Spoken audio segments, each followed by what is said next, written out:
grabación. Excelente. Bueno, por arribita, Pichon-Rivière es un psiquiatra argentino, entre comillas, porque en realidad él no nació en Argentina, nació en Suiza, pero está a partir de los 3 años. A eso lo van a ver en el videíto de Cito Lema, que también les cuento un poco eso. Pero bueno, obviamente se crió acá gran parte de su vida, estudió acá también para ser psiquiatra y psicólogo social, se fue como formando su psicología social, así que podemos decir que es argentino. Él va a partir del psicoanálisis porque una de las fuentes va a ser el psicoanálisis, ahora vamos a ver fuente por fuente. Tiene que ver con psicoanálisis, con poesía, con el marxismo y el materialismo, alguna base también en algún otro autor, pero sobre todo el psicoanálisis.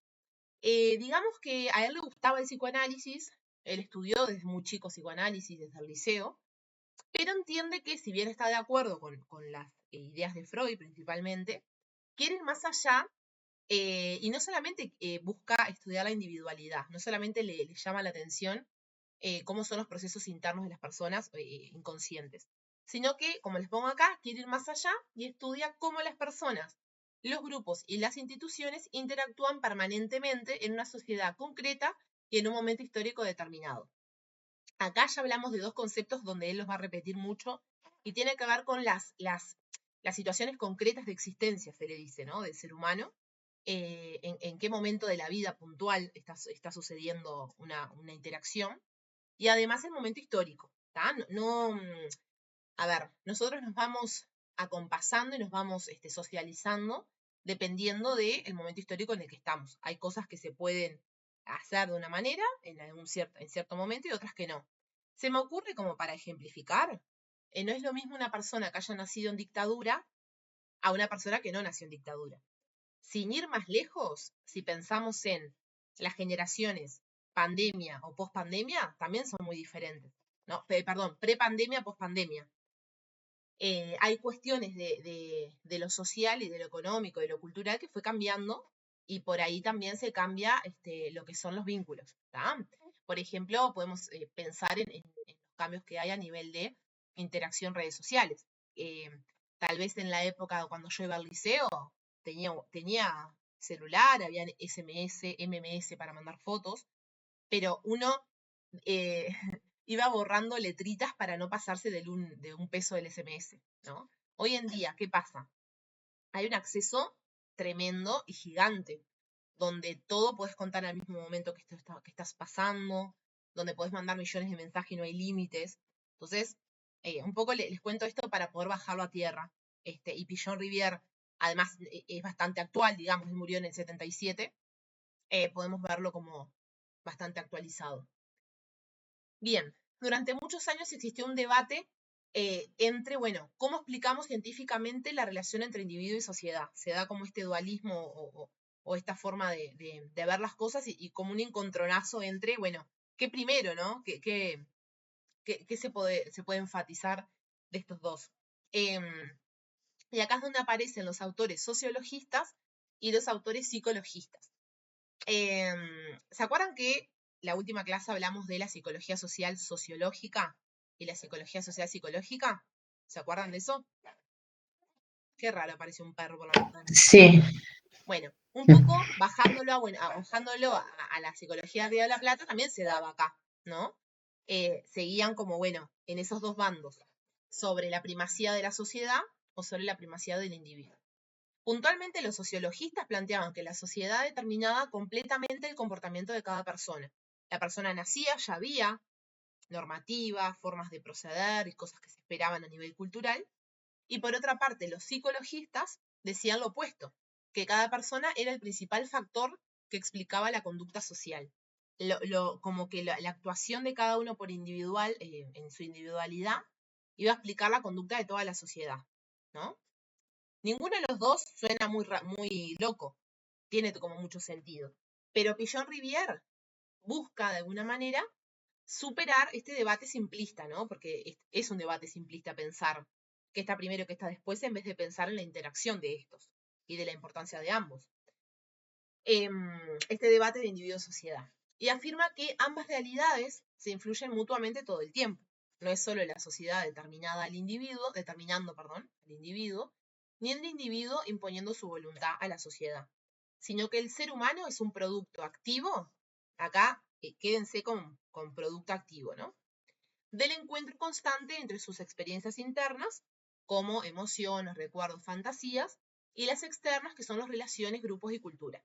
¿Por qué hablo de producto activo? Porque vamos a ver que la relación que tenemos las personas, estamos en un proceso activo, dice Pigeon Rivière. Porque no solamente estamos interactuando con otros y generando un cambio en el exterior, sino que en ese mismo momento, en ese mismo vínculo, nos estamos cambiando nosotros. Se da ahí una relación dialéctica de la realidad, trae Pigeon. Si ya leyeron, buenísimo, porque esto lo van acompasando mucho mejor. Bueno, digamos que utiliza estos tres conceptos de objetivación, internalización y externalización para explicar el proceso en cómo vamos aprendiendo a ser seres sociales. Y está bueno cómo lo plantea él. Primero comienza diciendo que desde que somos niños aprendemos observando cómo funcionan las relaciones sociales. Por ejemplo, cómo es la relación entre nuestros padres, maestros, etc. Esto es captar el modelo que ofrece la sociedad. Si recuerdan ustedes, no sé si en su época, yo creo que sí, que es bastante común, que las nenas generalmente jugábamos a las maestras, ¿no? O generábamos a ser mamá y papá o a ser mamá e hijo, ¿no? Como que asumíamos esos roles porque estábamos imitando. Y eso es fundamental, porque en realidad en el juego se aprende también a los roles que podemos tener en la sociedad. Y bueno, y esto que plantea, ¿no? De cómo van observando y cómo van imitando, es captar el modelo que ofrece la sociedad. Van internalizando justamente esos modelos. En este segundo proceso de internalización, justamente, esos modelos y normas sociales se instalan dentro de nuestra mente, digamos, de nuestro ser, de forma inconsciente. No es que digamos, bueno, voy a guardarme en mi memoria que ser mamá significa cuidar, o voy a guardarme en la memoria que mamá y papá se llevaban de esta manera. No, pero se da inconscientemente. De acá salen muchas problemáticas, pues, a nivel psicológico, cuando ustedes trabajen en individuos, en clínica. Sin darnos cuenta, pasan a ser parte de nuestra manera de pensar, sentir o actuar. Esto es fundamental, ¿no? Pasan a ser parte de nuestros procesos de subjetivaciones propios. Así la sociedad está dentro de nosotros mediante pautas, mandatos o prohibiciones internalizadas. Es tremendo porque vamos aprendiendo en nuestra familia y vamos acatando lo que está por fuera también, ¿no? Que es toda la sociedad. En esto de las pautas y mandatos está como muy vinculado con lo cultural también, ¿no? Los papás de repente en la crianza, bueno, trata de saludar, decir muchas gracias, perdón, o se va como transfiriendo todo eso a los niños.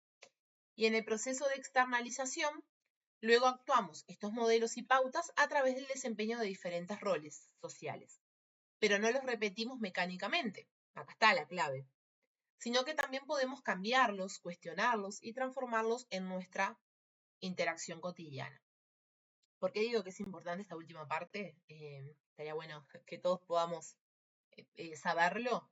Y es que, aunque se dé todo este proceso que forma parte del proceso de socialización, no estamos condicionados a que seamos siempre igual, ¿no? Bueno, si yo viví con un papá que era violento con mi mamá, no significa que yo tenga, como padre, por ejemplo, sea violento con una pareja.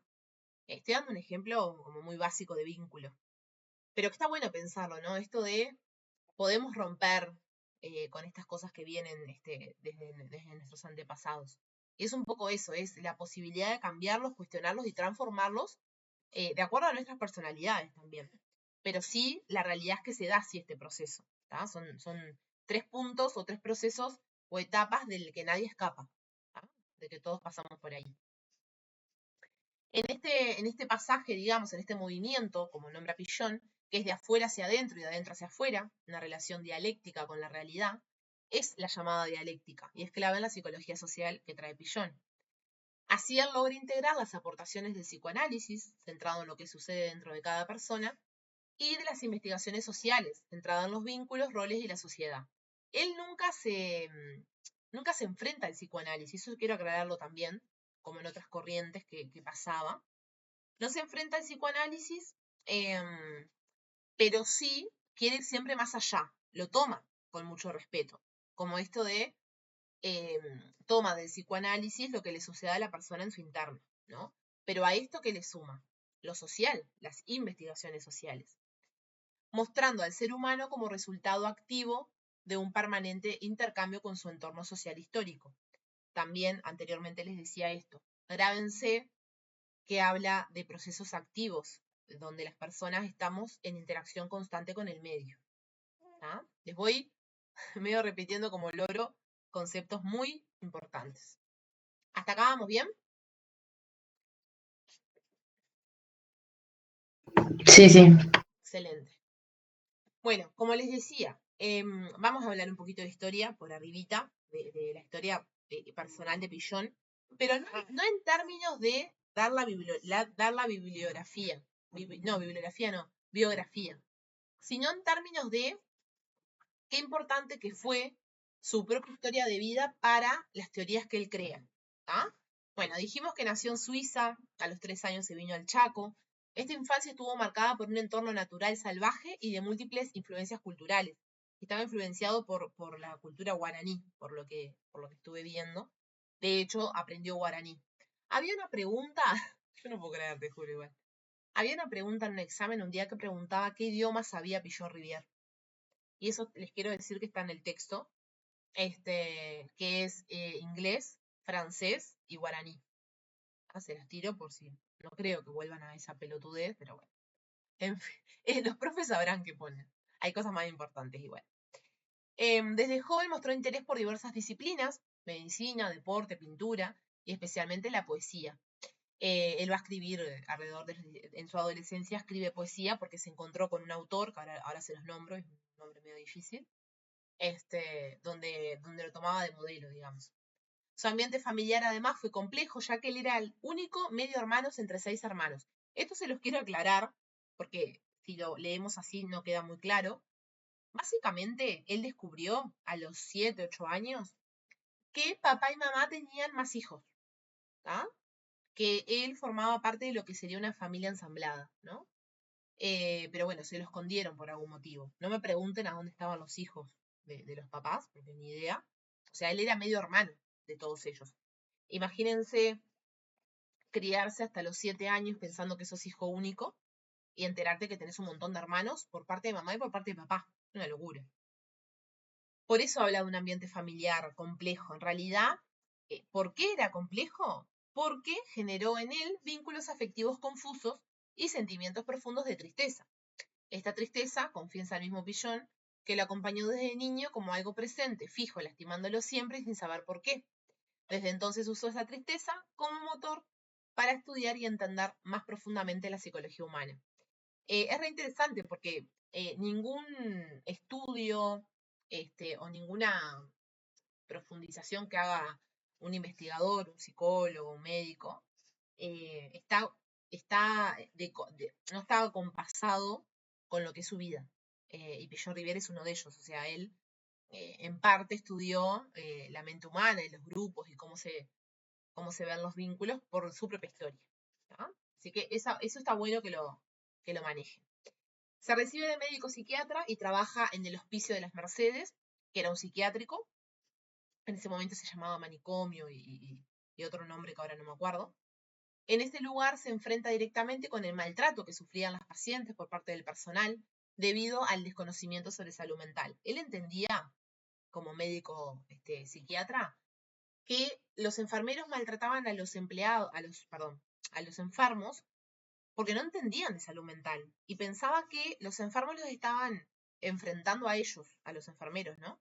Y en realidad era porque su propia forma de vivir era así, dentro de sus espectros, sea la enfermedad que sea. Él entiende que capacitándolos en el cuidado adecuado de estos pacientes enfermos podría aportar un poco a que baje el nivel de violencia. Entonces se van a dar algunas situaciones, como por ejemplo conflictos internos a nivel laboral, digamos, y busca de alguna manera formar grupos con los enfermeros, capacitándolos en el cuidado de los pacientes. Descubre así una herramienta central en su psicología social, que es el famoso grupo operativo. Hago un paréntesis. Grupo operativo en este texto de Salvo lo nombra muy por arriba, no hay como un concepto puntual. Sí está en el texto de Pillon, que es el siguiente a este, ¿tá? Si lo llegamos a ver hoy, genial, si no después lo van a ver grabado.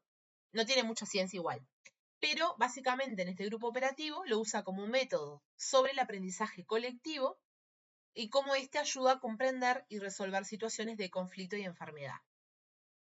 Y si esto fuera, como si esto fuera poco, que se pone el médico psiquiatra a dar cursos a los enfermeros, cosa que ya debería estar desde antes, ante una huelga prolongada de enfermeros, ¿quiénes tuvieron que cuidar a los enfermos?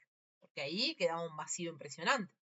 Y bueno, se capacitó a pacientes internos para que ocuparan estos roles, ¿no? Eran pacientes que en menor o mayor medida tenían como, bueno, estaban equilibrados, si se quiere, ¿no? Comparado con otros más complejos. Y bueno, los tuvo que capacitar para ocupar estos roles que faltaban, notando que estos pacientes mejoraban considerablemente al sentirse útiles y necesarios. Él se da cuenta en ese proceso que, dándole un rol activo a esos pacientes, mejoraban. Y les hago así como el énfasis en lo activo, porque tiene que ver con la salud. Los procesos activos con la salud y los procesos pasivos más con la enfermedad. Ahora cuando demos el concepto lo van a entender mejor. Esto confirmó su convicción de que la salud mental estaba vinculada directamente con la participación social activa y no con el aislamiento o la exclusión.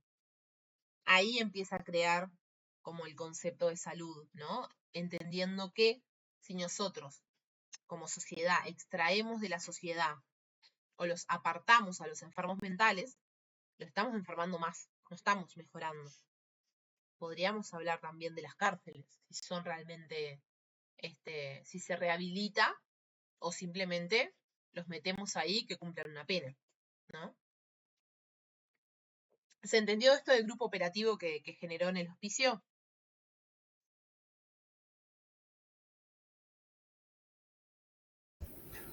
¿Sí? Sí. Bien. En el otro texto, como les decía, va a estar más profundizado, ¿tá? Pero no va más que eso, está como muy claro. Bueno, habíamos dicho que otra de las fuentes de la psicología social era el psicoanálisis, toma ideas desde su adolescencia a través de unas revistas que le encontró en la escuela secundaria. ¿Y en qué ayuda Freud a Pillon en este sentido, con lo que venía trabajando? A comprender cómo las experiencias internas e inconscientes determinan nuestro comportamiento social. Para él, Freud abrió un camino para entender cómo se relacionan lo interno y lo externo. Lo interno como emociones y deseos y lo externo como realidad social. Esto también está conectado a la clase anterior cuando hablamos también de la fuente, que era el psicoanálisis a través de Freud y de Libón. ¿Se acuerdan del texto? Que lo que planteaba era más que nada psicología de las masas y cómo nos transformamos en el vínculo con otro. ¿Qué va a tomar de la psicología surrealista? Es otra gran influencia para él, especialmente la obra del conde de Lautréamont. No sé si lo estoy diciendo bien. Isidoro Ducase. Es un poeta nacido en Montevideo que murió muy joven y él exploraba en sus textos lo oscuro, lo extraño y lo inquietante de la experiencia humana. Como Pillon decía, lo siniestro. Se identificó profundamente con él, ya que ambos compartían la experiencia de ser extranjeros culturalmente divididos. La obra de él lo acercó a la exploración de las zonas más profundas y oscuras de la mente. Pillon, en todo esto de la tristeza y después de la depresión, ve todo como muy acompasado con su vida, o busca de alguna manera dar sentido a través de las cosas con las que conectaba. Entonces él era como muy romántico, ¿no? Estudiaba mucho poesía. Otra de las fuentes importantes, el marxismo y el materialismo histórico. La teoría marxista, especialmente la dialéctica, fue clave para Pillon. Utilizó el enfoque marxista para analizar las contradicciones y conflictos fundamentales del ser humano. Estos conflictos seguramente los hablaron en Fundamentos, pero es esto que se da entre individuo-sociedad, vimos como, bueno, los psicologistas y los sociologistas. Entre lo interno y lo externo, ¿con qué nos quedamos? ¿Con lo interno emociones o con lo externo realidad? O un poquito de todo. Entre lo real, y lo imaginario o fantasiado, o entre lo innato, con lo que se nace, o con lo adquirido, que es lo aprendido.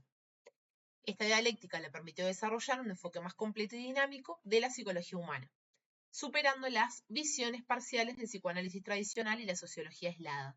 La dialéctica, como esta forma de verlo, trabajó un poco en el medio. Bueno, salgamos de lo psicoanalista o del psicoanálisis más tradicional, más ortodoxo, pero también de la sociología y démosle una vuelta más profunda, ¿no? Esta interrelación.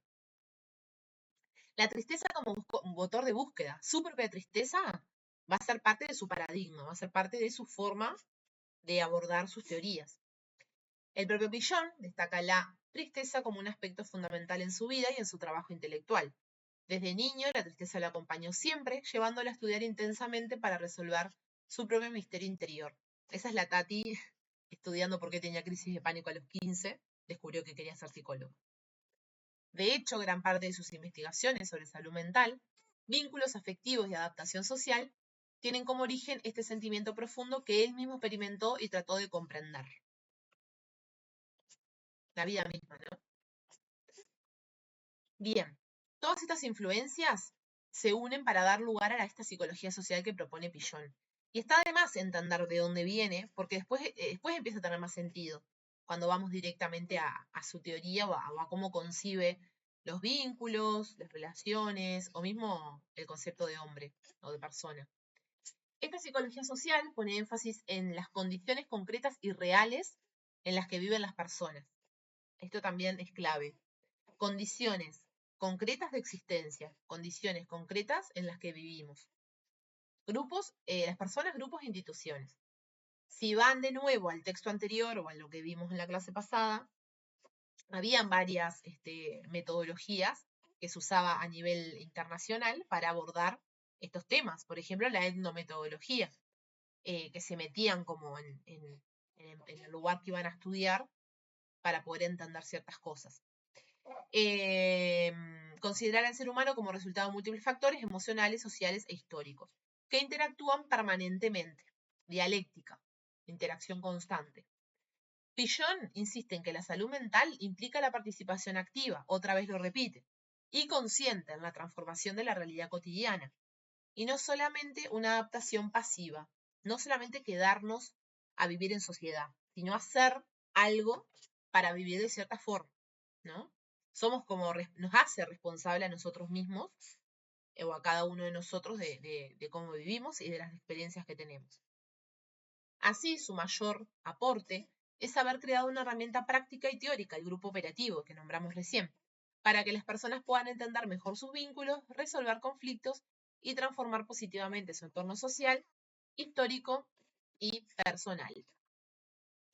Vamos al famoso ECRO, que seguramente lo leyeron. Si no lo leyeron, lo habrán visto en clase como muy rápidamente. Aparte del grupo operativo, va a armar, digamos, el ECRO como un modelo, ¿no? De estudio, una forma de mirar. Yo digo siempre que son como lentes, ¿no? Como un paradigma, para entender y transformar la realidad social. Es un esquema conceptual, referencial y operativo, o ECRO. Este esquema es fundamentalmente un método para aprender a pensar en grupo sobre los problemas concretos que nos plantea la vida cotidiana y actuar para cambiarlos. Ya más o menos acá nos da el concepto, ¿no? Bueno, de alguna forma el esquema nos organiza, ¿no? Lo conceptual es la parte teórica en la que nos basamos para poder pensar las cosas. Y sobre todo el enfoque en actuar para cambiar, ¿no? Hay el enfoque en el cambio. El ECRO puede entenderse claramente dividiéndolo entre sus componentes. Entonces, si lo desglosáramos, tenemos que decir que el esquema es un concepto de ideas que nos permiten ordenar, explicar y comprender diferentes partes de la realidad. Acá me quedó un poco cortado, pero creo que no va mucho más que eso. Es como un aparato para pensar, que nos ayuda a organizar y darle sentido al mundo. Organizador, acuérdense de eso, el esquema organiza esas partes que tenemos que analizar. Lo conceptual, ¿desde dónde pensamos la realidad? A esa pregunta nos enfrentamos. El aspecto conceptual implica que estas ideas no surgen desde una teoría abstracta o alejada de la realidad, sino directamente desde la experiencia cotidiana del ser humano. Trae bastante también la experiencia cotidiana por esto de estudiar directamente a dónde vivimos y actuamos, ¿no?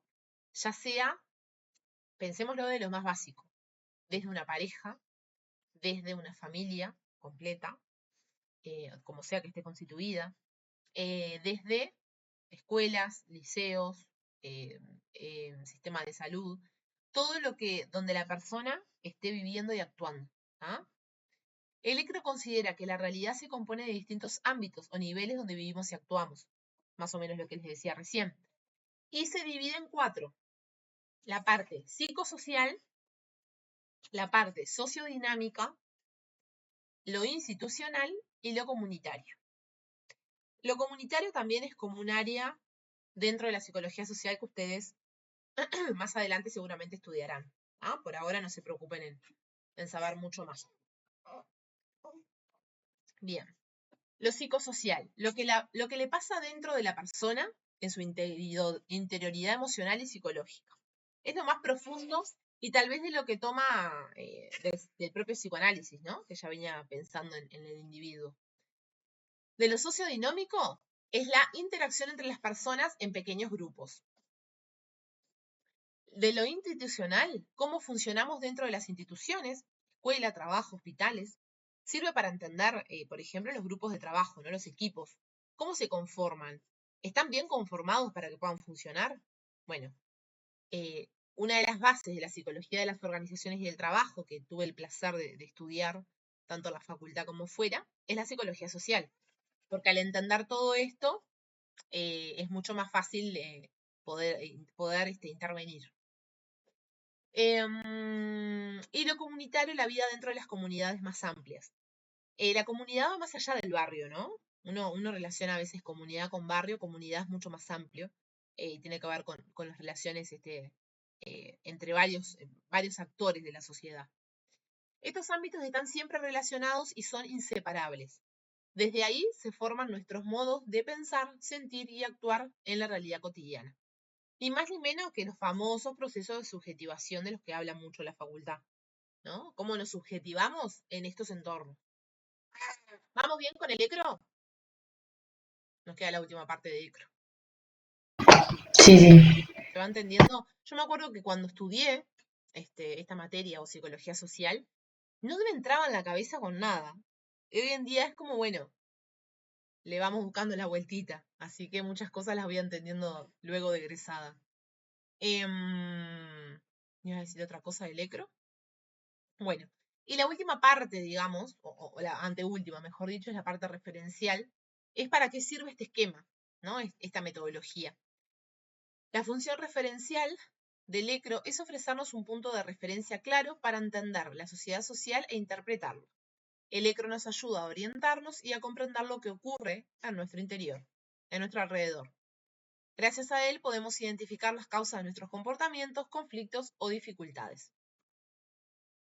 Y la parte operativa nos pregunta o nos hace preguntarnos qué hacer con este conocimiento una vez que podemos abordarlo, una vez que lo llevamos a cabo.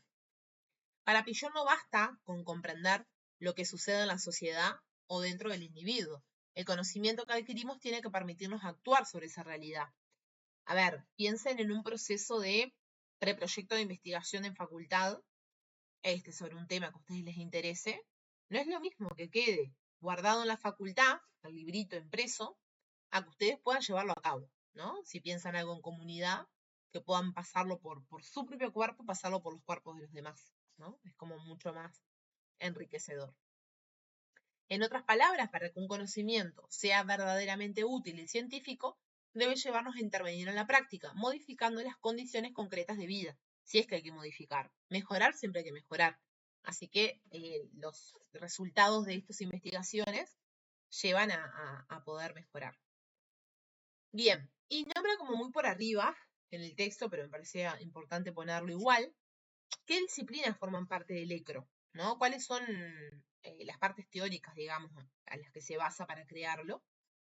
Y son 3 grandes campos de conocimiento. Psicoanálisis, siempre full, ciencias sociales y psicología social, la propia psicología social. Del psicoanálisis aporta conceptos claves como el inconsciente y la idea de deseo transformado en necesidad social. También explica cómo las experiencias internas afectan nuestro comportamiento social. De las ciencias sociales, proporcionan una visión más amplia, entendiendo cómo la sociedad, las instituciones y la historia condicionan al individuo. Condicionan, determinan, según, en menor o mayor medida. Y de la psicología social, a ver, estamos en psicología social, ¿no? Pero él habla de exponentes a nivel internacional, como los que ya dimos. Aporta el análisis del comportamiento en grupos pequeños, destacando especialmente autores como Mill o Kurt Lewin. Los nombramos, probablemente cuando lo repasen se van a acordar, pero bueno, ellos trabajaban mucho desde la sociología, pero también tenían un enfoque bastante psicológico. Hacían como esa dinámica entre una cosa y la otra. La combinación de estas disciplinas hace que el ECRO sea un modelo interdisciplinario, flexible y abierto al diálogo con otros saberes. De ECRO seguramente pregunten, chicas, en el examen. No sé bien cómo lo van a preguntar, capaz que, o yo como profesora pondría, no sé si los conceptos, pero sí de qué va cada parte, que ustedes puedan dar cuenta de eso. Así que, ustedes, nada, como mañana no tenemos clase, tenemos el miércoles, sigan estudiando tranquilas y me pueden ir preguntando, ¿está? Si algo les queda ahí medio resonante.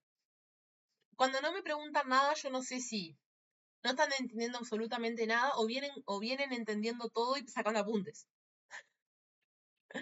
Pero bueno, confiemos. Hoy hablamos de dialéctica y hablamos de este concepto que para Pillon-Rivière fue la base, ¿no? Para pensar en estas interacciones.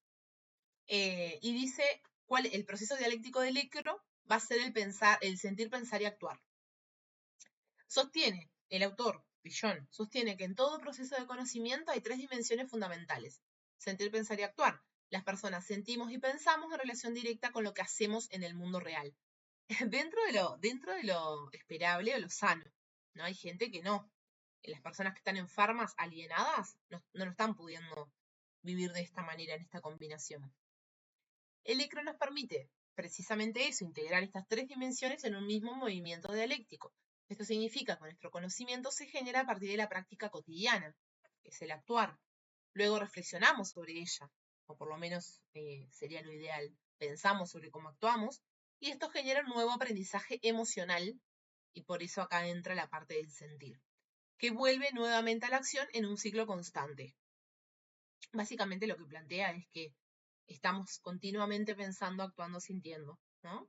Y de acá podemos pensar hay una base cognitivista en esto de estas tríadas donde, bueno, según cómo pensemos, vamos a estar influyendo en nuestra conducta, y según nuestra conducta vamos a estar influyendo las emociones, ¿no? Y lo que sentimos sobre lo que sucede. Y bueno, y al finalizar en esta primera parte, digamos, sobre el ECRO dice que en el mundo actual, a ver, el ECRO como metodología se va a usar siempre, que es un buen método. Pero sí hay que tener hay que tener mucho cuidado en que se va actualizando según las nuevas condiciones históricas y sociales. Porque dice acá, el mundo actual está en constante cambio, por lo cual es esencial tener un marco referencial flexible, que eso es una de las características, ¿no? Se caracteriza por ser flexible, que permita adoptar nuestra forma de entender y actuar en la realidad. Para Pillon, la pérdida de esta flexibilidad genera problemas de adaptación y dificultades para interactuar adecuadamente en el entorno social. Por eso el ECRO debe ser siempre revisado y actualizado según las nuevas condiciones históricas y sociales. Como para terminar la parte del ECRO, es una herramienta poderosa para pensar colectivamente, siempre desde lo colectivo y lo social, ¿no? Entender la complejidad social y actuar de manera efectiva sobre ella. Es un esquema práctico, abierto y flexible. Estas son 3 características que capaz que les preguntan en el examen, ¿ah? Que nos permiten comprender y transformar la realidad desde la vida cotidiana. Bien, ahora pasamos a otro concepto que todo tiene que ver con todo, como les decía, no va a estar diferenciado, y tiene que ver con el proceso de aprendizaje. Según el autor, es un proceso en el que las personas logran apropiarse y entender la realidad mediante experiencias concretas. Aprendemos de acuerdo a lo que vamos interpretando también en el camino, ¿no? Esto significa que nadie aprende solo repitiendo información, sino interactuando activamente con su entorno y con otras personas. El aprendizaje siempre implica un cambio, ya que modifica nuestra forma de pensar, sentir o actuar. Y me gustaría escucharlas a ustedes en cómo pueden vincular esto del proceso de aprendizaje con el aprendizaje que ustedes están haciendo en la facultad. O que no sé si hasta ahora lo han hecho en esto de prácticas, proyectos, pero saben que se va a hacer, ¿no? ¿Pueden pensar o pueden conectarlo con su propio proceso educativo?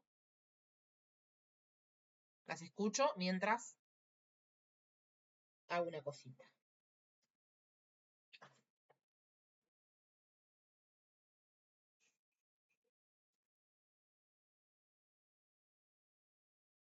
Ay, quedaron mudas. Mudas.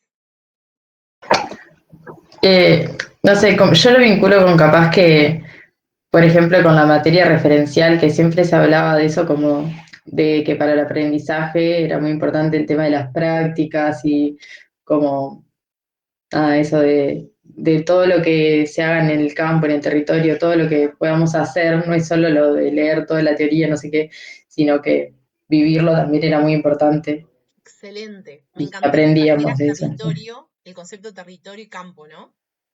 Porque es así. Nosotros podemos tener millones de libros. Libro, libro, libro, libro, libro. Pero esto es lo que realmente nos enriquece, ¿no? Y siempre, siempre lo planteo. No viene a colación con tal vez con lo que estamos hablando ahora, pero está bueno que vayan pasando estos conceptos, porque él habla mucho de aprendizaje, y es real. En realidad, ustedes pueden interpelar también lo teórico a través de las prácticas, ¿no? Bueno, un autor dice esto, pero ya no estamos en un nivel educativo para repetir lo que dice fulano, ¿no? Es como yo, por ejemplo, dando una clase a través de un autor, les doy ejemplos o les doy mis opiniones a veces, y ustedes me pueden decir, che, Tati, pero yo no creo que eso sea muy así, y está bien. Le digo ejemplo conmigo, pero las invito a que asistan con profesores en la facultad también. Eso las hace también, los hace crecer. Si se equivocan en algo puntual que no tiene nada que ver con lo que están hablando, lo que fuere, es aprendizaje también. En la equivocación hay aprendizaje también, ¿está? Así que me encantó porque Wendy casaste justito a lo que yo quería llegar. Guille, ¿vos querés decir algo sobre tu proceso educativo hasta ahora? En esto de el proceso de aprendizaje este, como esto de interactuar afuera.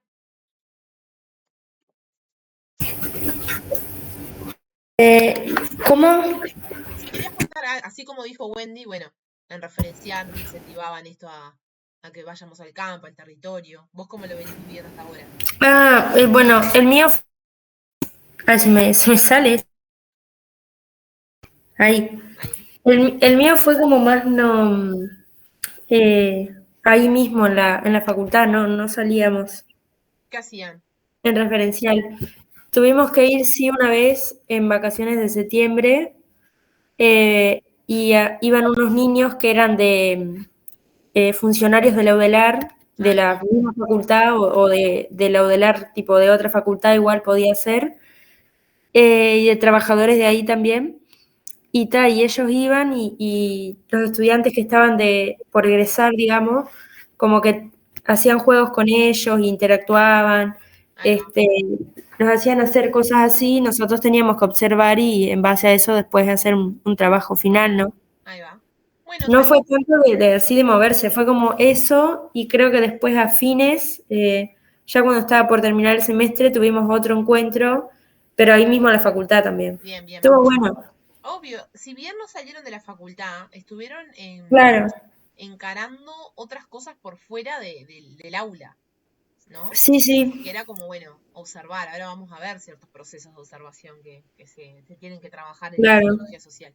Así que bueno, está bueno. Y las invito a que todo lo que hayan propuestas de cooperación institucional, tutorías entre pares, háganlo, o sea, si pueden, si tienen la posibilidad, porque es re lindo. Yo me metía en todo eso, porque adoré siempre, no sé, por ejemplo, tutorías entre pares, vos estabas en segundo, tercero y ayudabas a chicos de primero. Bueno, creo que eso un poco me motivó a la creación de Formatesico, porque era como, bueno, me gusta esto de ayudarlos, más allá de lo teórico, ¿no? Lo teórico es re importante también y me encanta, pero es como, bueno, ¿qué otras cosas necesitan los estudiantes? Cierto orden, eh, esto de planificarse. Así que bueno, nada, se las tiro porque a nivel, para después ser psicólogos, haber pasado por esto está de más. Bien, avanzamos un poquito más entonces. Todo aprendizaje atraviesa 3 momentos fundamentales que son esenciales para comprender cómo adquirimos conocimientos. Momento confusional, momento dilemático, perdón, y el problema final. Momento confusional. Al principio sentimos confusión porque no conocemos claramente aquello que queremos aprender. Es normal no tener claros los límites o los alcances del nuevo conocimiento. Me pasa constantemente cuando me meto a estudiar algo que tengo una idea, pero que en realidad no sé por dónde va a ir. Así que lo he pasado por el cuerpo. Ustedes imagino que con cada materia también. Tipo leen, no sé, neuropsicología, y dicen, esto va a hablar de no sé qué, y de repente nada que ver, ¿no? Bueno, hay un momento confuso ahí. El segundo momento, aquí aparecen resistencias, dudas y conflictos internos, surgen miedos muy comunes como el miedo al cambio, a equivocarnos o incluso a ser atacados o juzgados. Estas ansiedades deben resolverse para avanzar hacia el tercer momento. Y acá les sigo poniendo el ejemplo de, bueno, arranco un posgrado, que una de las condiciones es ser psicólogo o médico, lo que fuere, y cuando aparece como estas dudas o esto del miedo a equivocarse, uno se empieza como no participa tanto, es como, bueno, voy a esperar, porque capaz que no estoy preparado. Y ahí me digo, pero por algo estás acá, ¿no? Estamos estudiando. Lo mismo le digo a ustedes. ¿Por qué pretenden entender y saber absolutamente todo muchas veces si están estudiando? No perder de vista que están en ese todavía. Bien. Finalmente, cuando resolvemos las ansiedades anteriores, logramos entender claramente cuál es el problema o situación que queremos aprender. En ese momento somos capaces de ponernos en el lugar del otro, escucharlo, comprender su perspectiva y modificar nuestras ideas o actitudes en un diálogo constante. Estos 3 momentos, confusión, dilema y visualización del problema, son necesarios y útiles en cualquier proceso de aprendizaje. Sin pasar por ellos no hay aprendizaje verdadero. Yo les daba ejemplos que tienen que ver con lo académico, pero acá habla de aprendizaje en todo sentido, ¿no? A nivel social también, a nivel de, nada, movernos en sociedad, ¿no? A nivel de interiorizar normas, reglas y todo eso.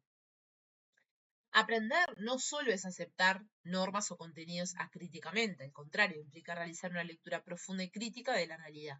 Es decir, debemos evaluar, cuestionar y ser capaces de transformar lo que aprendemos. Esta visión nos lleva a comprender el aprendizaje como praxis, es decir, como una relación dinámica, activa y dialéctica con el mundo que implica tanto pensar como actuar para transformarlo. Está buenísimo, me encanta, a mí me encanta como... ¿Esto qué es? ¿Cómo apareció esto acá?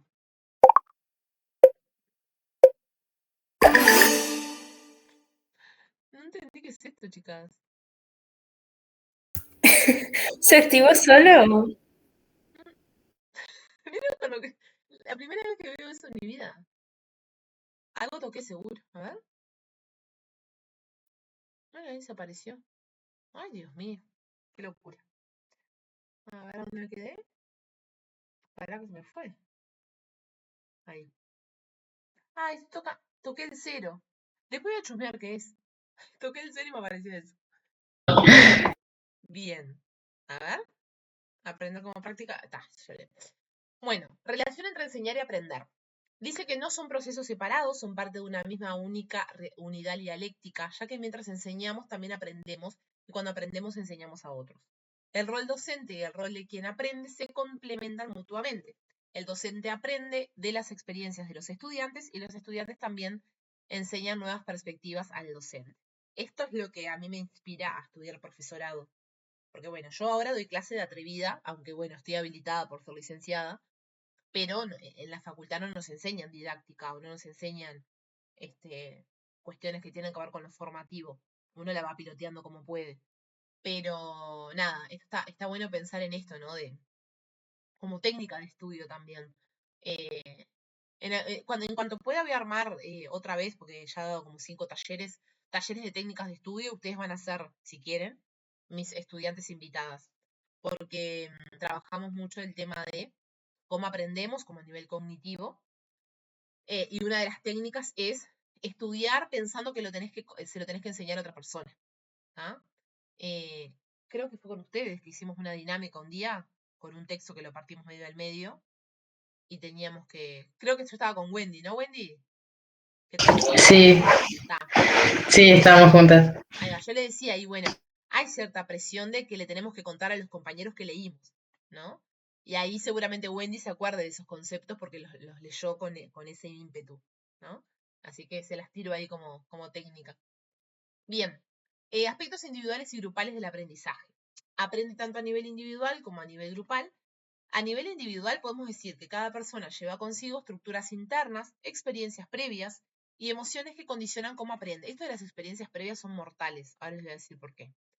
Estas estructuras pueden facilitar o dificultar el aprendizaje según cómo interactúan con lo que ocurra en el exterior.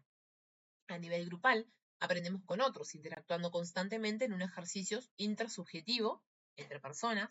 Si esta interacción entre el mundo interno individual y el externo grupal es abierta y dinámica, o sea que es dialéctica, el aprendizaje fluye y se profundiza. En cambio, si la interacción se vuelve rígida o repetitiva, como un circuito cerrado, el aprendizaje se estanca.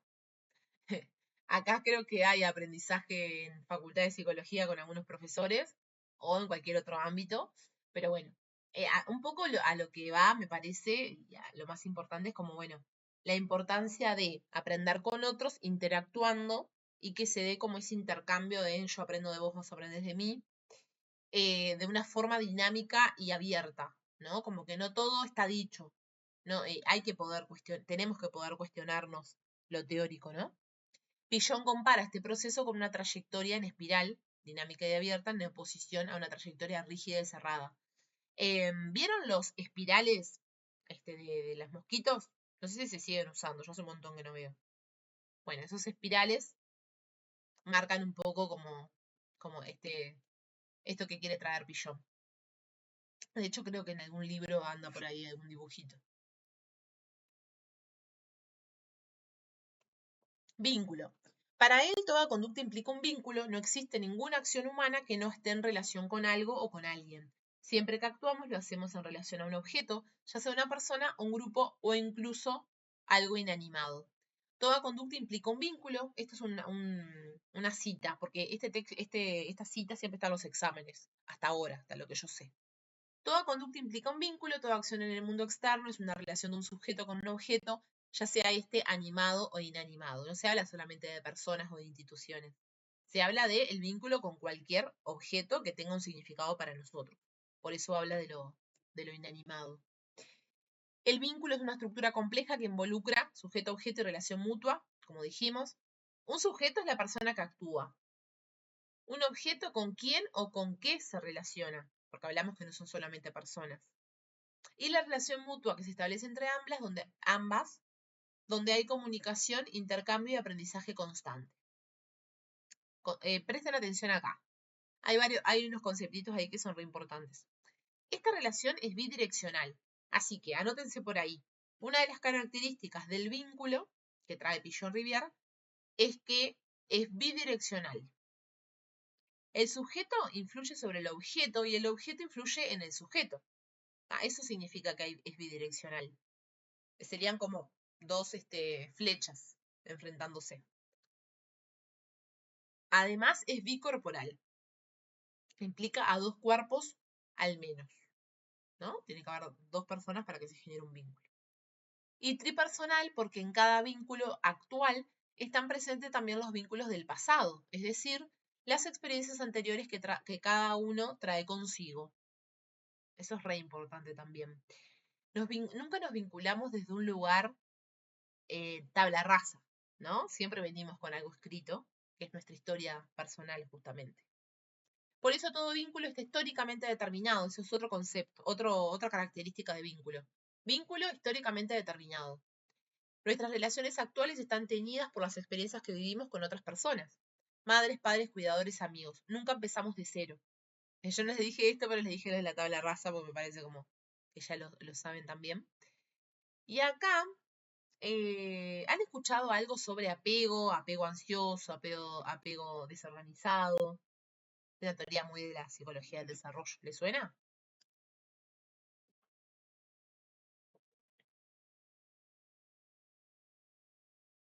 Sí, creo que sí. De psicología del desarrollo. Ahí va.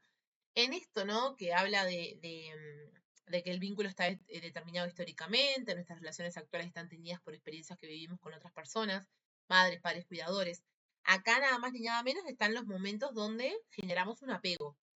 Puede ser seguro, inseguro o hay algunos otros, pero es re importante porque según el tipo de apego que nosotros generemos, va a ser cómo nos vamos a vincular con los demás, ¿no? Que yo me vincule sanamente con mi pareja significa que tengo un tipo de apego instaurado desde la niñez. ¿Ah? Entonces la psicología social trasciende los grupos, trasciende lo empresarial, trasciende lo educativo. Habla hasta de las relaciones dentro de casa. ¿Ah? Eso está bueno que lo tengan presente también. Pillon toma esta idea de distintas fuentes teóricas. Freud y Melanie Klein de psicoanálisis, la teoría de las relaciones objetales, donde el sujeto se forma en relación con otros, de la fenomenología y la dialéctica hegeliana, lo nombramos en el otro texto, lo importante no es solo el sujeto, sino el objeto, sino la relación entre ambos, de la Gestalt, el todo es más que las sumas de las partes, las relaciones tienen un sentido que no se reduce a sus componentes, y de Kurt Lewin va a tomar el comportamiento de una persona se entiende a partir de la interacción con el campo social que la rodea. Son como los 4 más influyentes para él, aparte de las fuentes iniciales, ¿no? Bien, seguimos hablando de vínculo, pero vamos a agregar otros conceptos. El vínculo es el resultado de la tensión entre una necesidad interna, por ejemplo, de afecto, de reconocimiento y de seguridad, y la posibilidad de satisfacerla en el mundo externo. Esta búsqueda de satisfacción es lo que nos lleva a relacionarnos con otros. No nos relacionamos porque queremos, ¿no? Hasta ahí una búsqueda de satisfacción en relacionarnos con un jefe, o relacionarnos con una persona X, ¿no? Siempre hay un objetivo. Así el vínculo se convierte en la base motivacional tanto del aprendizaje como de toda experiencia social. Vínculo, necesidad, aprendizaje. Acá es cuando les decía que se va conectando. Si el entorno permite satisfacer esa necesidad, el vínculo será vivido como positivo.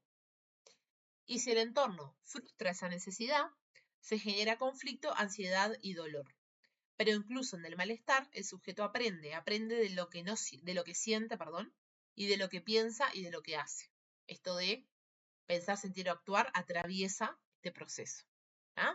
Somos seres de necesidad y que aprendemos de esas necesidades. Acá estaría la combinación vínculo, necesidad, aprendizaje. Espero no habérselas complicado mucho. Acá hay una cosita más sobre esto. Vínculo es igual a sentir, pensar y actuar. Conceptuazo, ¿no? Caracterizazo del vínculo. Muestra que el vínculo sintetiza 3 dimensiones fundamentales del proceso de aprendizaje. Sentir emociones, sensaciones, ansiedades que surjan de la relación. Pensar ideas, interpretaciones y significados que atribuimos a esas experiencias. Actuar decisiones, acciones concretas que llevamos adelante con el contacto con el otro. Estas 3 dimensiones están siempre presentes en los vínculos y no se pueden separar. Aprendemos no solo con la cabeza, sino también con el cuerpo y con las emociones. Acá iba a decir, aprendemos no solo con la cabeza, sino con el corazón. Me iba a quedar como muy frase de Instagram. Pero bueno, cuerpo y emociones, ¿no? Lo que ponemos ahí sobre la mesa. En esto de, cuando leí acá el sentir, ¿no? Y las ansiedades que surgen de la relación, ¿cuántas veces nos sucede que no tenemos ningún tipo de ansiedad por nada, como que estamos muy chill con todo? Sin embargo, nos vinculamos con alguien y nos enciende. Un jefe, una pareja, en relaciones vinculares se ve relaciones vinculares. En relaciones amorosas se ve un montón. En clínica, yo nunca sufrí de ansiedad, pero desde que estoy saliendo con este pibe, vuelo por los aires. Y bueno, tiene que ver con esto, ¿no? Con cómo se vinculan. Bien, cuando vimos, ya igual, cuando recién arrancamos las clases, y yo les decía, bueno, cada corriente va a trabajar conceptos claves, procesos históricos, no sé qué, y va a tener varios conceptos todos, ¿no? Y todas las corrientes hablan de la concepción de hombre, de persona, hablan de la concepción de salud y enfermedad, ¿está? Acá puntualmente habla de la concepción de hombre como un como un individuo aislado, ay Dios, 9:15 y yo ya no puedo pensar. Para él, Pigeon Rivière, el ser humano no puede entenderse como un individuo aislado y cerrado en sí mismo. Muy por el contrario, el hombre es un ser profundamente social, que construye en relación con los demás y con el mundo que le rodea. Y acá el concepto principal de Pigeon, voy a ir enchufando la compu porque se me va a hacer relajo, si no. Es el hombre como ser de necesidades. Recién nombramos la necesidad ahí como un motor para vincularnos, ¿no? Pigeon afirma, el hombre es un ser de necesidades que solo se satisfacen socialmente en relaciones que lo determinan. Yo siempre digo que las relaciones nos pueden determinar, nos determinan ciertos aspectos, ¿no?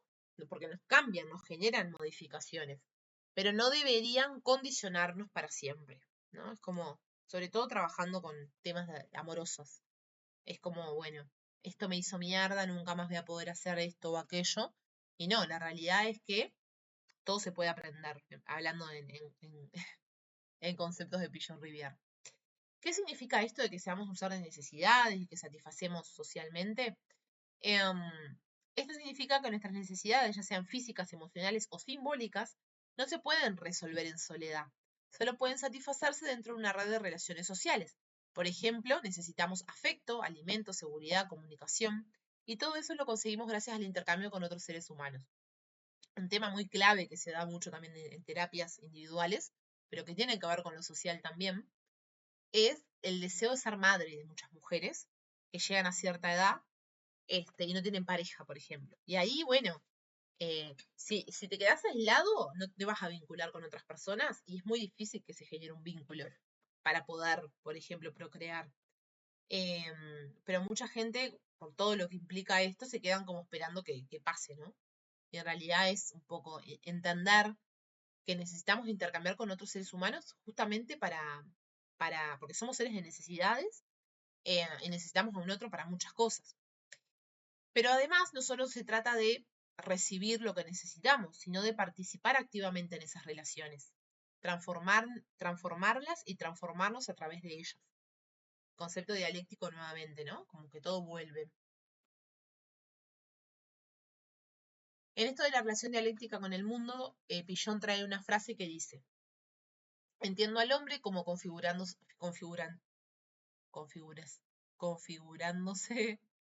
Tengo que hacer recortes de esto tipo blooper.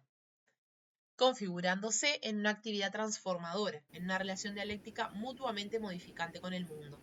Esto quiere decir que el ser humano no es un simple reflejo del mundo, como si fuera pasivo, ni tampoco un sujeto que impone su voluntad al mundo sin recibir influencias. La relación con el entorno es dialéctica, es decir, de doble vía. El mundo transforma al sujeto, lo educa, lo condiciona y le plantea desafíos, pero el sujeto también transforma al mundo, a través del trabajo, del conocimiento, de la acción colectiva. Pensemos en un ingeniero que crea una nueva tecnología para algo, no sé, se me ocurre a nivel salud, está transformando el mundo, ¿no? Y es un individuo nomás, con su conocimiento haciéndolo. Entonces no hay que, y acá está como este trasfondo de sociedad o individuo primero, y acá se ve que es mutuo, ¿no? De este modo, el hombre se va configurando como sujeto en ese constante intercambio con el medio. Bien, El conocimiento humano surge de las necesidades materiales, es decir, aprendemos y desarrollamos formas de pensar porque necesitamos resolver problemas concretos, cómo sobrevivir, cómo relacionarnos, cómo organizarnos en sociedad. Estas formas de conocimiento no son naturales ni universales, sino históricas. Van a ser puntuales de acuerdo a dónde vivimos. Se van construyendo en la medida en que los seres humanos establecen relaciones sociales para abordar la realidad, especialmente la naturaleza, con el objetivo de satisfacer sus necesidades más urgentes. Por ejemplo, el lenguaje, la ciencia, las costumbres, las leyes no nacieron porque sí, sino porque son respuestas colectivas a problemas comunes. Siempre que van surgiendo demandas de las personas y necesidades, se sale como a luchar, digamos, para lograr no sé, ciertas normas, por ejemplo. Las ideas que tenemos sobre el mundo no son neutrales, están marcadas por la historia de nuestras relaciones sociales. Eso lo hablamos recién también con esto otro. Bien, otro concepto fundamental, que ya lo dijimos ahí como en otros conceptos mechaditos, es el concepto de vida cotidiana. Anótense por ahí que también es importante. La vida cotidiana, en este contexto de Pichon-Rivière y su psicología social, no es vista como algo trivial o sin importancia. Muy por el contrario, es escenario principal donde se forma, se expresa y se transforma la subjetividad humana. Es ahí, ¿no? Es en el movimiento de todos los días de las personas. Siguiendo a Alfred Schutz, que es un sociólogo, podemos decir que la vida cotidiana es el ámbito de la realidad en la cual el hombre participa continuamente en formas que son al mismo tiempo inevitables y pautadas. Este intercambio social individual, ¿no? Esto significa que todos vivimos inmersos en una red de rutinas, normas y hábitos que parecen naturales o normales, pero que en realidad están construidas social e históricamente. Lo que hacemos cada día, cómo hablamos, cómo comemos, cómo trabajamos, cómo nos relacionamos, está marcado por valores, reglas, roles y modelos que aprendimos sin darnos cuenta. Y acá les traigo un ejemplo. Yo sé que les gustan mis ejemplos. No, mentira. Estaba escuchando un podcast de una muchacha que creo que era community manager, algo así, que lo que estaba hablando de minimalismo, ¿no? Entonces ella decía que dejó su trabajo fijo, su trabajo dependiente, agarró los ahorros y se fue a no sé qué país a trabajar. Y bueno, en este sentido yo pensaba, ¿no? Qué bueno lo que hizo, pero no es lo que esperan de nosotros. No sé si les pasa a ustedes, chicas, pensando en una profesión, ustedes que están estudiando la licenciatura, como bueno, ¿y te vas a abrir tu consultorio después? ¿Y vas a estudiar vas a trabajar en una sociedad médica? ¿Y vas a, no sé, a hacer tal cosa como psicóloga? Y tal vez sí, pero de otra forma, ¿no? Pero está tan instaurado esto de la cotidianeidad, de la vida cotidiana, en esto de las rutinas, las normas, los hábitos, que cuando alguien rompe con eso, la gente queda mirando como, ¿estás loco? ¿Qué vas a hacer? ¿No? ¿Les pasa esto? ¿Lo ven esto de la vida cotidiana? Sí, sí. Es total, es total. Y hablar un poco de esto o querer transformarlo también nos hace quedar como unos locos. Pero asimismo te abre la mente también hacerlo, ¿no? Aunque las personas no estén muy de acuerdo con tus decisiones. Bien, vamos un poquito más entonces. Uno de los grandes aportes de este enfoque es desarmar el mito de la naturalidad. Muchas veces creemos que nuestra forma de vivir es la única y la correcta, cuando en realidad es solamente una forma en muchas posibles, construida por un grupo social, nuestra historia y nuestra cultura. Por ejemplo, algo tan simple como el saludo, la forma de vestir o de educar a un hijo, tiene detrás una estructura simbólica que refleja una ideología, es decir, una forma particular de ver el mundo y de ubicarnos en él. ¿Qué pasa cuando alguien hace algo diferente, ¿no? Está visto como lo que está mal, que está fuera de la regla? Y sin embargo, Pichon-Rivière rompe con este mito, ¿no? Como, bueno, ¿cuál es la forma correcta o incorrecta? ¿Por qué tengo que casarme antes de tener un hijo? Si me quiero casar en otro momento, sea con el padre de mi hijo, ¿no? Estoy en todo mi derecho. Nada, es como un poco esto que se da en esas reuniones familiares, ¿no? O cuando estás hace muchos años en pareja. Yo estuve 11 años en pareja con mi primer novio de la adolescencia y cuando teníamos 20 y pocos años, la gente nos empezó a preguntar, che, ¿para cuándo los hijos? No estaban en nuestros planes. O no sé, ahora con el gordito, ¿Y para cuándo un hermanito? ¡Pará! ¿Por qué tanta espera de...? No, por favor, señor, ubíquese. Pero sí, todo esto se da como regla en las mesas de domingo. La vida cotidiana transmite ideología. A través de las prácticas cotidianas, el sujeto recibe muchas veces sin notarlo una visión del mundo ya codificada, que le indica cómo debe comportarse, qué es deseable, qué está bien, qué está mal, qué se espera de él o ella. Así la vida cotidiana no es neutra, es un canal poderoso de transmisión de sentidos, valores e ideas, que afectan directamente la forma en que las personas construyen su identidad y su subjetividad. Básicamente vivir en sociedad no está muy bueno, ¿vieron, chicos?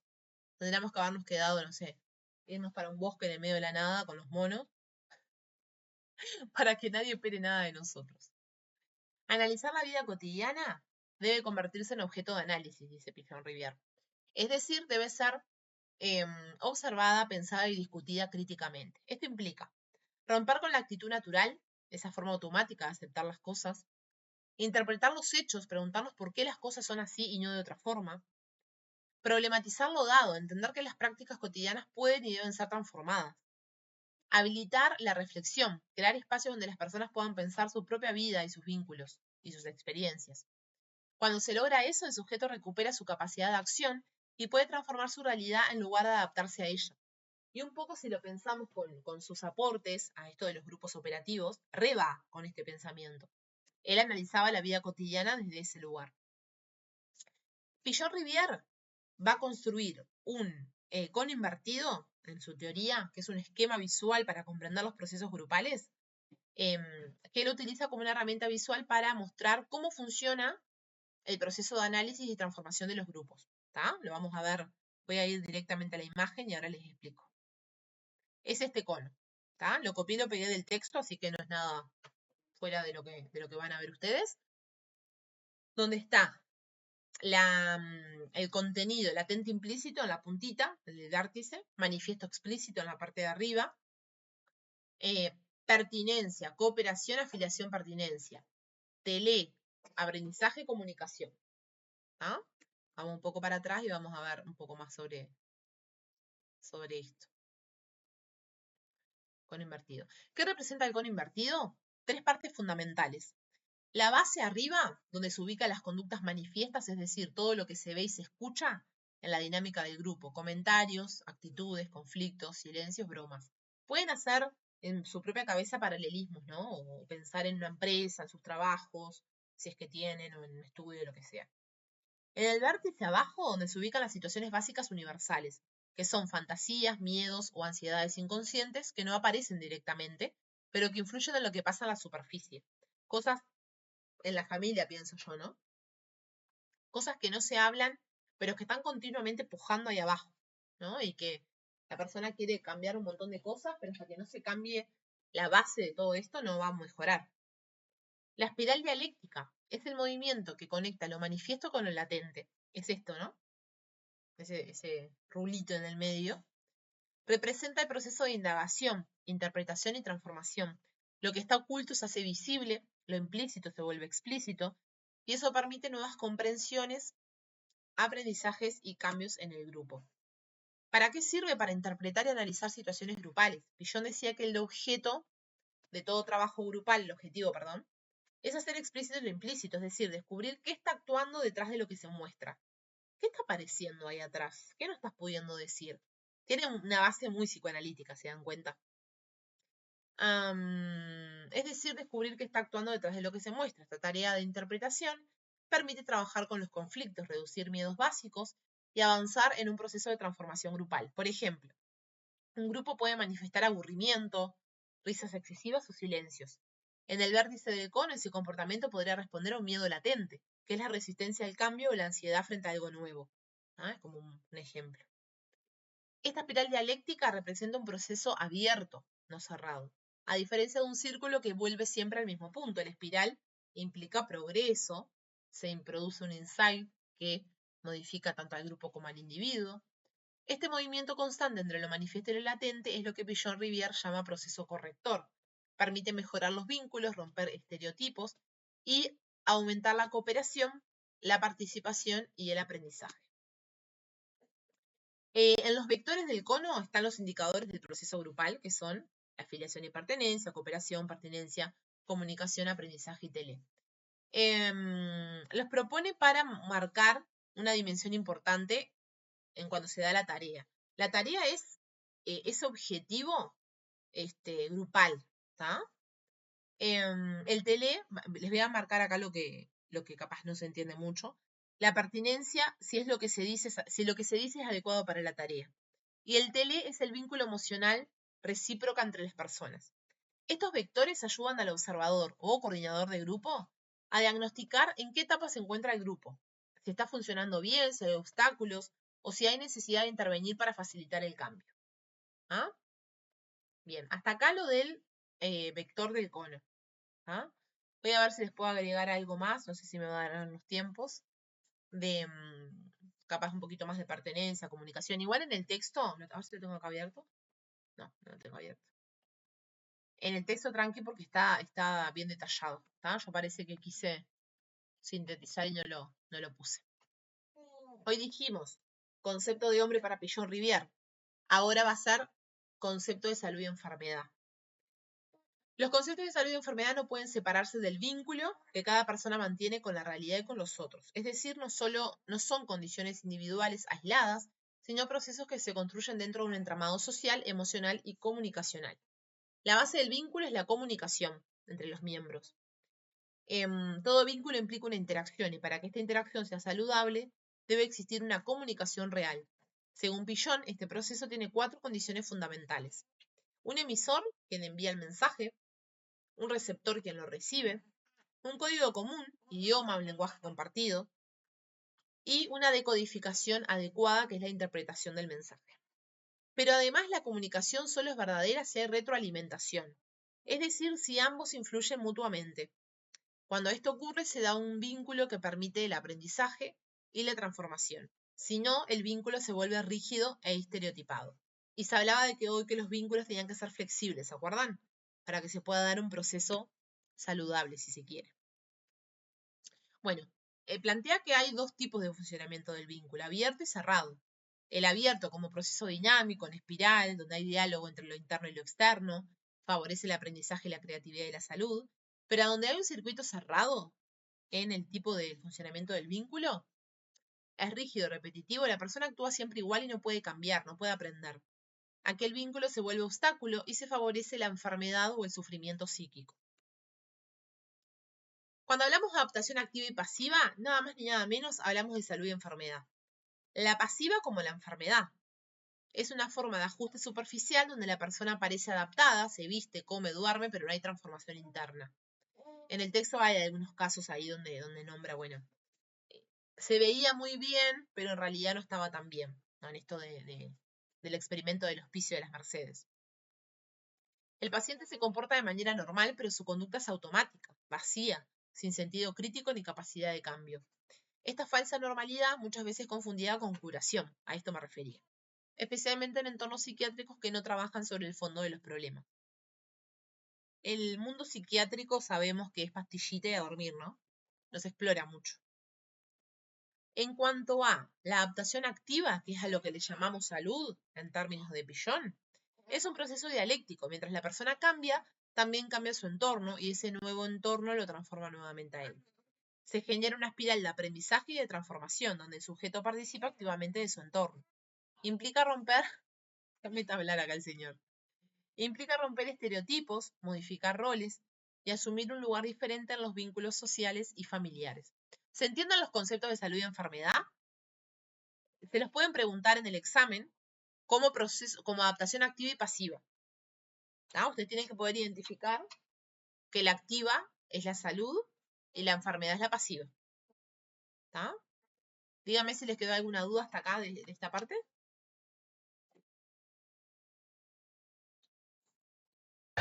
Por ahora bien.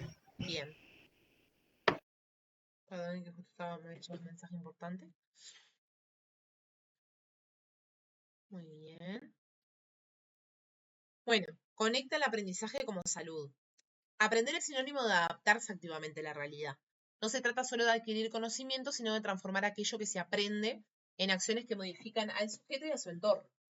El sujeto sano es aquel que aprende, ¿no? El aprende con H. Yo siempre hago la comparación. Bueno, aprende con H es incorporo. Puede ingresar en mí de una forma importante, ¿no? Como transformadora. ¿Dónde lo puse? El sujeto sano es aquel que aprende la realidad, la transforma y la transforma a sí mismo en el proceso, en ese mismo proceso. Este aprendizaje no es lineal ni estático, sino es en espiral, porque cada síntesis, cada avance, cada situación se convierte en un punto de partida para un nuevo desafío. Dice que la familia es el primer espacio de salud o enfermedad. Qué temón ¿no? Yo siempre jodo con mi paciente y le digo, nuestros padres deberían pagarnos la terapia, porque todo pasa por ahí, ¿no?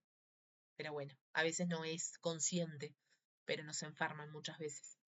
En primer lugar, donde este proceso comienza es en el grupo familiar. Allí el niño aprende las primeras formas de relación, comunicación, adaptación. Una familia que ofrece un entorno flexible con roles claros y afectos disponibles favorece una adaptación activa. Nada más ni nada menos nos mantiene en salud, ¿no? En cambio, una familia rígida, autoritaria o caótica puede limitar este proceso y generar vínculos cerrados donde la enfermedad emocional puede instalarse. Acá vamos a ver el miércoles que tiene mucho parecido a sistémica, ¿está? Para Wendy, que creo que ya había rendido, y algo de sistémica capaz que te acordás. Vamos a ver los tipos de familia, los límites y todo eso. Está interesante pensar y cómo también ciertos tipos de familias llevan a ciertos tipos de patologías, ¿no? Bueno, ansiedad básica es otro concepto fundamental de Piaget. Miedo frente al cambio, al aprendizaje y a la adaptación. En la teoría de Piaget, la ansiedad básica es una emoción fundamental que surge cada vez que una persona intenta adaptarse a una nueva situación. Esto incluye tanto los aprendizajes concretos como cualquier forma de cambio o transformación en la vida cotidiana. Piaget afirma que la ansiedad aparece cuando emergen los primeros indicios de cambio. Es decir, cada vez que una persona se enfrenta a algo nuevo, ya sea una situación, un vínculo, una tarea o un conocimiento, surgen temores profundos y a esto se le llama ansiedad básica. Es como la enfermedad que Piaget más estudia en esto de las tareas, de los grupos y todo eso. Dos tipos, miedo a la pérdida y miedo al ataque. El miedo a la pérdida es el temor a perder el equilibrio ya alcanzado. La persona teme dejar atrás lo que conoce, lo que le resultaba familiar o seguro. Se presenta con el sentimiento de culpa o ansiedad depresiva, como si al avanzar o cambiar pudiera dañar algo valioso del pasado. Y el miedo al ataque es el temor a ser agredido, rechazado o no estar preparado para lo nuevo. El sujeto no se siente instrumentado, es decir, no se cree capaz para enfrentar la situación. Se vincula con la ansiedad paranoide, donde el mundo es percibido como amenazante. Estos dos miedos no se oponen, sino que se combinan y aumentan la ansiedad frente al cambio. Cuando esta ansiedad se vuelve demasiado intensa, hablamos de ansiedad ante el cambio, que es la base emocional de la resistencia al cambio.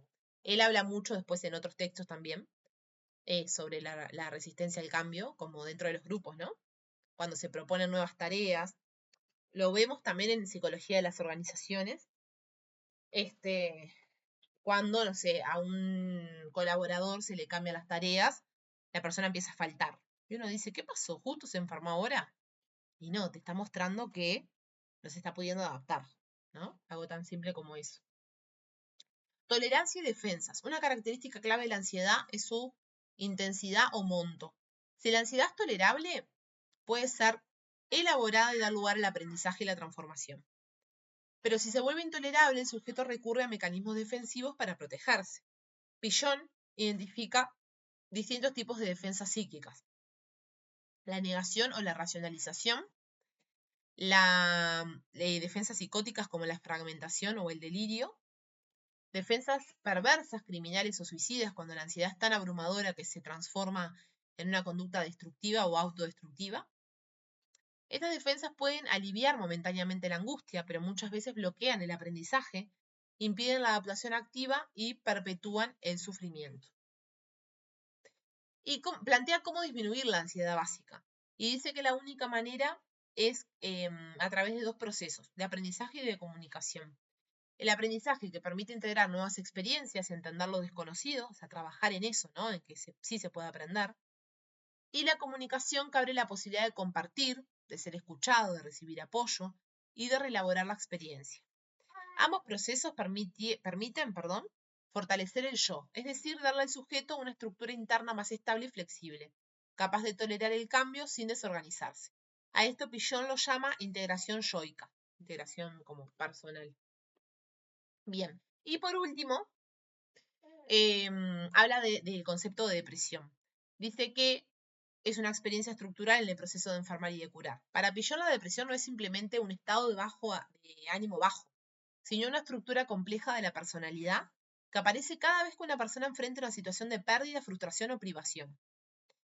Se basa en las ideas del psicoanálisis, especialmente de la teoría de Melanie Klein, y define la depresión como una respuesta emocional que puede ser normal o patológica, dependiendo de cómo se la elabore. La respuesta depresiva debe ser considerada como pauta total de conducta frente a situaciones de frustración, pérdida o privación, y tiene un carácter unitario en la aparición, estructura y función.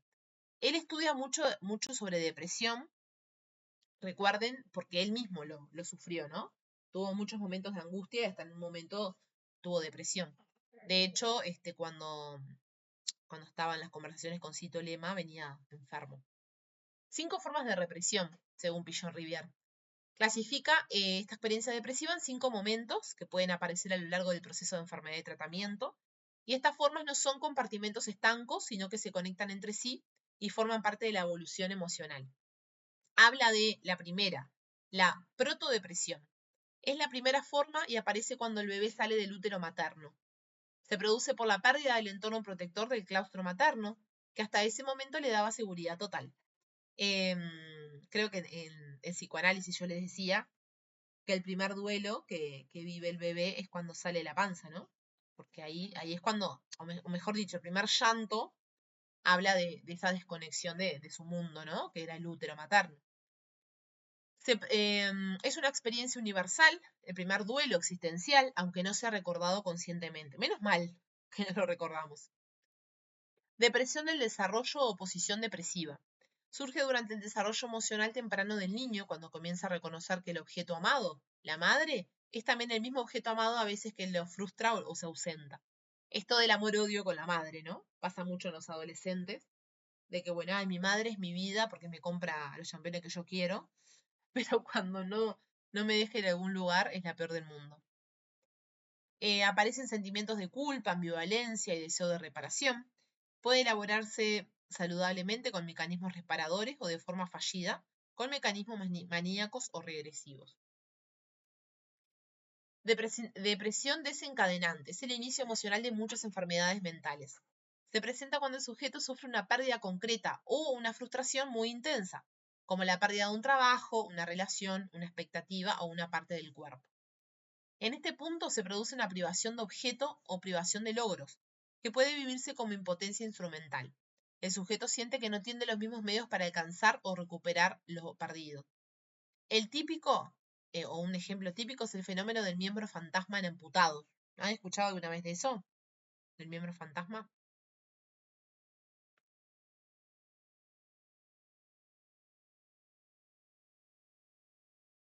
¿No? Bueno, básicamente cuando una persona es amputada y despierta, al sujeto le cuesta como entender y niega esa pérdida. Pero bueno, al pasar del tiempo aparece, o sea, la realidad se le impone, ¿no? Como esto de, bueno, realmente tenés que observarte y fijarte y darte cuenta que no tenés una pierna, por ejemplo, y ahí aparece una depresión. Depresión regresional es una forma más profunda y compleja de depresión donde el sujeto regresa a etapas anteriores a su desarrollo emocional. Bastante fuerte. Y la iatrógena. Esta forma no surge por una pérdida externa, sino por un proceso, sino dentro del proceso terapéutico. Se da cuando en el intento de organizar el yo del paciente durante la terapia emergen partes dispersas o fragmentadas de la personalidad que al reencontrarse provocan dolor o conflicto. Cuando afrontamos cosas que no sabemos de nosotros mismos, ¿no? Aunque es una etapa difícil, es también una oportunidad de integración y de curación. Y bueno, dice que la depresión atraviesa todo el proceso de enfermar y todo el proceso de curación.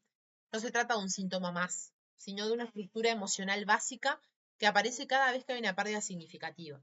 Digamos que hay bases, ¿no? Tenemos bases depresivas que hace que ciertas situaciones las puedan despertar.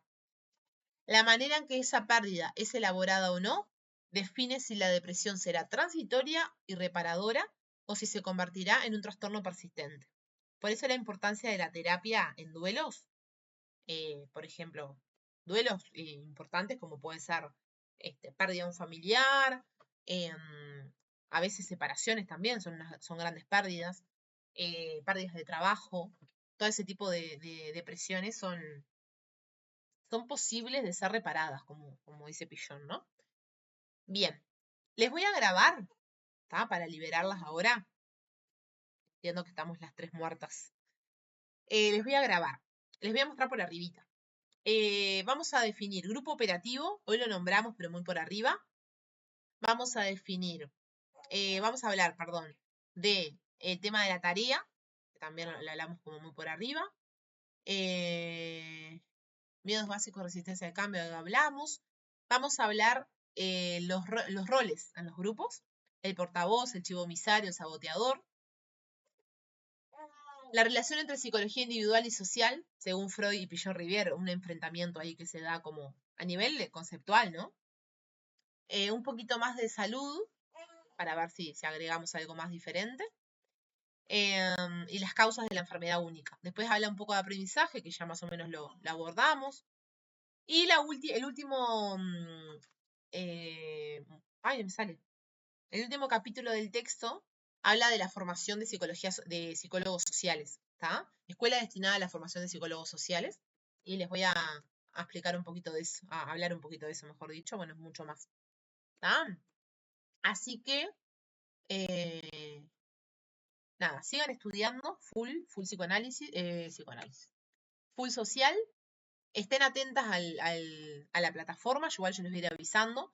Pero, nada, esto probablemente quede mañana de mañana. Es cortito, lo hacemos. Y ¿cómo es?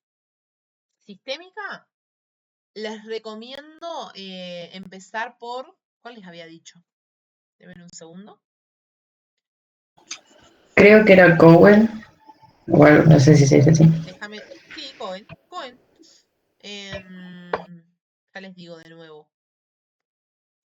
para ir orientándolas y que vayan avanzando, ya que mañana no tenemos clase, que puedan meterla a eso. ¿Qué estás haciendo relajo vos?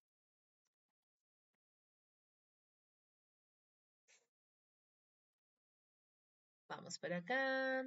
Cursos. Es lindo psicología social, ¿no, chicas? A mí me encanta.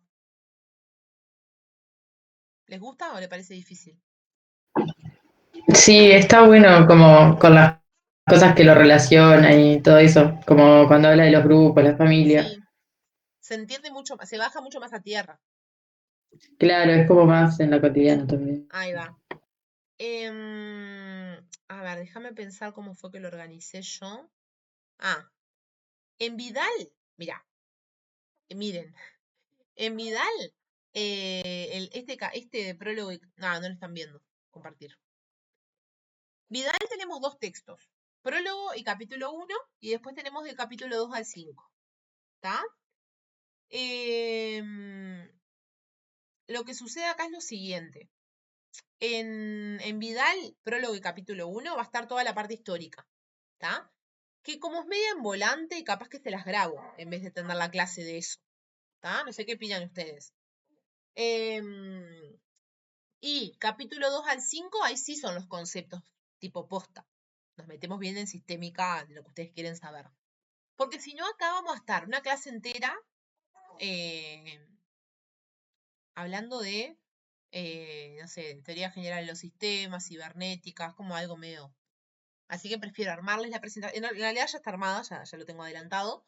Les armo eso y les subo un videito ahí explicándole algunas cositas. Que también, esto, lo que está acá, Nuevos Paradigmas, Cultura y Subjetividad, también está acá. ¿Está? Porque es de Edgar Morin. Este es la epistemología de complejidad y está acá también, así que se los voy a dar desde acá. Y bueno, y después en CODEM va a estar concepto salud y enfermedad, ¿tá? Que es importante en todas las corrientes. Así que más que nada vayan a estos dos, ¿tá? Bueno, nos vemos entonces dejar de compartir. Esperen que voy a dejar de grabar acá.